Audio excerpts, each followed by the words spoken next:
What's the most unfair double standard your family applied to you versus your siblings?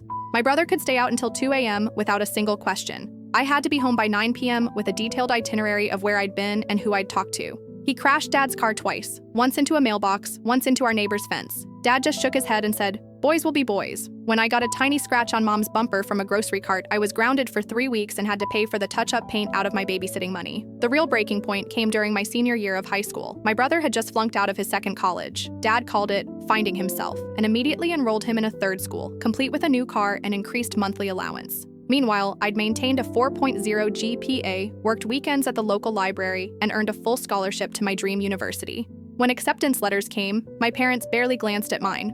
"That's nice, honey," Mom said, not looking up from her magazine. "Now, about your brother's situation." But when I announced I'd been accepted into the honors program with additional funding, Dad actually seemed annoyed.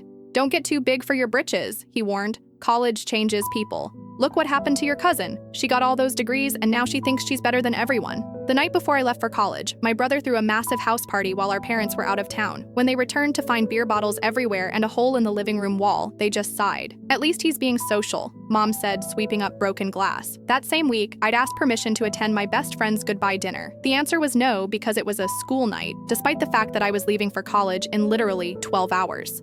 4 years later, I graduated summa cum laude with a degree in engineering. My brother was on academic probation at his 4th different school. At my graduation party, my uncle pulled me aside. "I have to ask," he said quietly. "What's your secret? How'd you turn out so different?" Before I could answer, Dad appeared, drink in hand. "Different?" He laughed. "They're both my kids.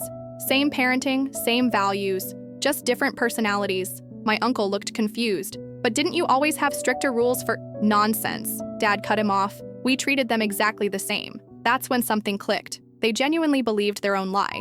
In their minds, the different standards weren't unfair. They were necessary. My brother needed more support because he was struggling. I needed more restrictions because I was responsible. The system was designed to keep us both exactly where they wanted us. Him dependent, me controlled. 5 years after graduation, my brother still lives in their basement, working part-time at Dad's friend's company. He's 32 and has never paid his own rent.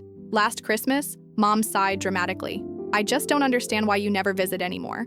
I looked around their living room. My brother asleep on the couch at 3 p.m., empty beer cans on the coffee table, his laundry scattered across their dining room. "Different expectations," I said simply. For the first time, she seemed to hear me.